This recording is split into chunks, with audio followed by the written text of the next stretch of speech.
Assalamualaikum warahmatullahi wabarakatuh dan salam mahabbah. Rumah tangga yang harmonis adalah tujuan setiap pasangan menjalin hubungan dalam ikatan pernikahan. Karena itu, untuk mewujudkan rumah tangga yang penuh nuansa dan sikap yang harmonis, diperlukan rasa pengertian satu sama lain. Suami mengerti istri, begitu pula istri pun harus mengerti suami, terutama dalam urusan ranjang. Salah satu kewajiban istri yang tidak boleh ditinggal salah satunya yaitu melayani suami dan membuatnya bahagia di atas ranjang. Dengan kata lain, memuaskannya dalam urusan syahwat.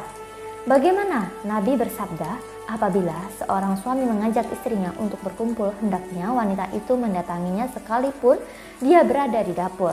Hadis riwayat Tirmidzi. Berdasarkan hadis ini, maka kita tahu bahwa suami adalah pihak yang harus dilayani dan juga dipatuhi oleh istri. Terkadang muncul juga suatu permasalahan yang membuat istri menolak untuk melayani suaminya di atas ranjang. Lalu disitulah muncul pertanyaan, bagaimanakah hukumnya bisa seorang istri menolak ajakan suami sahnya untuk bercinta? Dalam hadis riwayat Bukhari diungkapkan berikut, jika suami memanggil istrinya untuk tidur bersama atau bersenggama, lalu istri menolak sehingga semalaman itu suami menjadi jengkel atau marah pada istrinya, maka para malaikat mengutuk para istri itu hingga pagi hari. Hadis riwayat Bukhari. Tentunya hal ini menandakan bahwa penolakan terhadap ajakan suami bercinta adalah hal yang sangat tidak disukai oleh Allah Subhanahu wa taala. Menolak ajakan bercinta dengan suami tentu dapat menyebabkan suami menjadi kecewa dan menjadi timbulnya masalah dalam keluarga. Hal ini akan berpengaruh kepada keharmonisan rumah tangga. Jika hal itu terjadi, maka tentu dapat menimbulkan kebencian di hati suami. Hal ini akan sangat merugikan bagi si istri. Jadi, menurut Islam, menolak ajakan suami akan menjadi dosa yang besar bagi istri, begitu juga salat mereka tidak akan diterima. Karena melayani suami adalah salah satu bentuk ibadah kepada Allah Subhanahu wa taala. Islam juga memberi pengecualian terhadap hal tersebut. Menurut Islam, seorang istri boleh menolak ajakan suami untuk bercinta dengan ketentuan istri sedang haid, istri sedang hamil, istri sedang lelah, dan sedang sakit. Bolehlah seorang istri menolak ajakan suami ketika dia sedang ada fase itu. Nah, sekian pembahasan saya kali ini. Terima kasih. Wassalamualaikum warahmatullahi wabarakatuh dan salam mahabbah. إذا دعا الرجل امرأته إلى فراشه فلم تأتي فبات غضبان عليها لعنتها الملائكة حتى تصبح. Apabila seorang suami mengajak istrinya biologis, kemudian istrinya menolaknya, sehingga pada malam itu suami marah terhadapnya, maka para malaikat melaknatnya hingga pagi. Melaknat artinya berdoa agar diangkat berkah hidupnya. Dalam riwayat yang satu lagi, yang kedua, idza batatil mar'atu hajiratan firasha zawjiha la'anathal malaikat hatta tusbih. Apabila seorang istri meninggalkan tempat tidur suaminya, maka para malaikat melaknatnya hingga pagi hari. Terus berdoa semalam suntuk itu agar diangkat berkah hidupnya. Begitu juga dalam riwayat yang ketiga, kata Nabi SAW, walladhi nafsi biyadih, bersumpah atas sama Allah, demi jiwa Muhammad yang dalam genggamannya, di tangan Allah SWT. Ma min rajulin yad'u imra'atahu ila firashihi fata'ba alaih. Tidak ada seorang suami pun yang mengajak istrinya untuk bergaul, untuk biologis, lalu dia nolak. Illa kana alladhi fis sama'i sakhitan alaiha hatta yarda anha. Kecuali zat yang di langit, Allah, pencipta langit dan bumi, marah pada istri tersebut sampai suaminya ridho dengannya. Itu luar biasa. Berarti kan ada pesan penting, yaitu masalah bagaimana peduli Islam dan kedudukan biologis dalam Islam. Baik, jika seorang istri tidak bisa melayani suami karena udzur, misalnya sakit, atau karena haid, atau karena nifas, karena sakit, maka istri tersebut dimaafkan, tidak dosa di hadapan Allah. Tapi jika ada seorang istri menolak diajak berhubungan oleh seorang suami, sementara tidak ada uzur, bukan karena haid, bukan karena sakit, kok tidak mau, ingat, dengar ancaman dari Nabi. Idza da'a ar-rajul imra'atahu, jika ada seorang laki-laki mengajak istrinya ila firashihi, ke atas ranjang, fa'abat, kok perempuan itu ogah-ogahan, dan model wanita tuh banyak ogah-ogahan. Kalau sudah suaminya mengajak mau macam-macam, ngangkatin nasi lama-lama, menutup pintu lama-lama, ini model perempuan tuh. Nidurin anak lama-lama, sampai suaminya stres.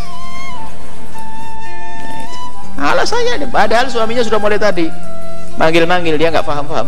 Bukan nggak paham, memang itu penyakit perempuan.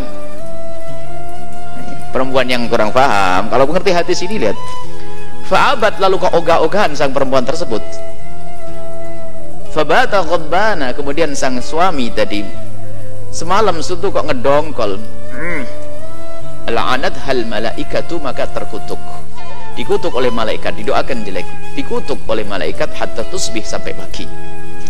Hadis ini bagi sebagian orang dianggap hadis merendahkan wanita.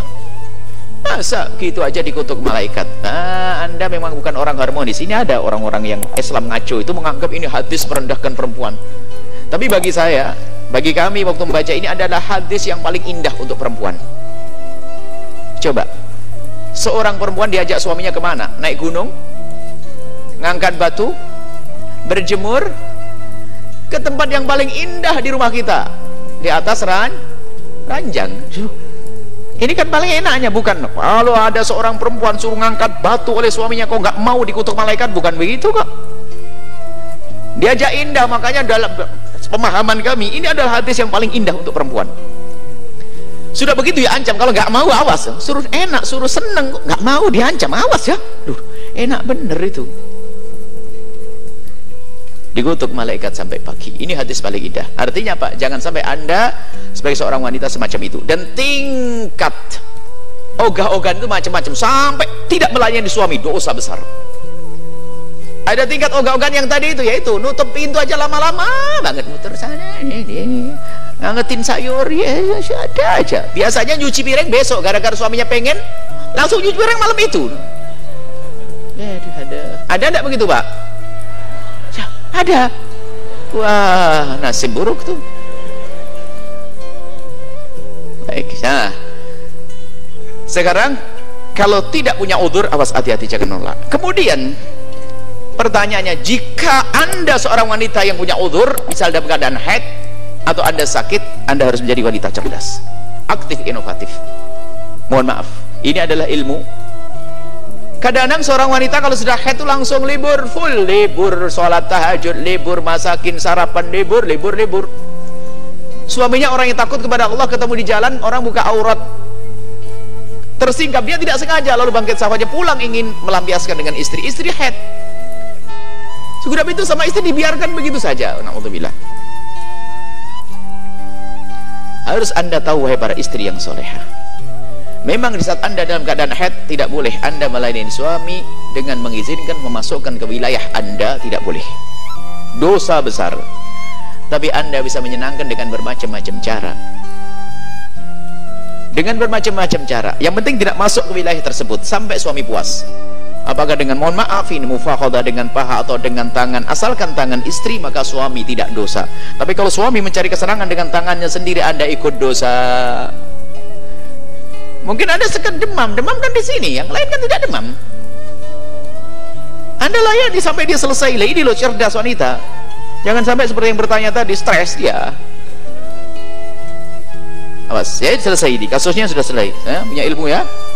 Nggak boleh suami sampai, karena suami Anda mungkin orang yang sangat soleh, tidak mau melakukan keharaman, sementara godaan di luar biasa besar. Naudzubillah, lalu bangkit syahwat. Atau ya suaminya, istrinya begitu, gara-gara haid sudah libur semuanya.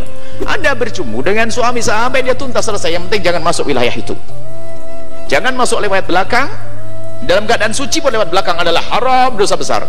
Jangan masuk wilayah depan dalam keadaan haid. Kalau Anda punya sakit, Anda bisa melakukan. Yang penting selesai. Suami, jangan sampai suami mencari kesenangan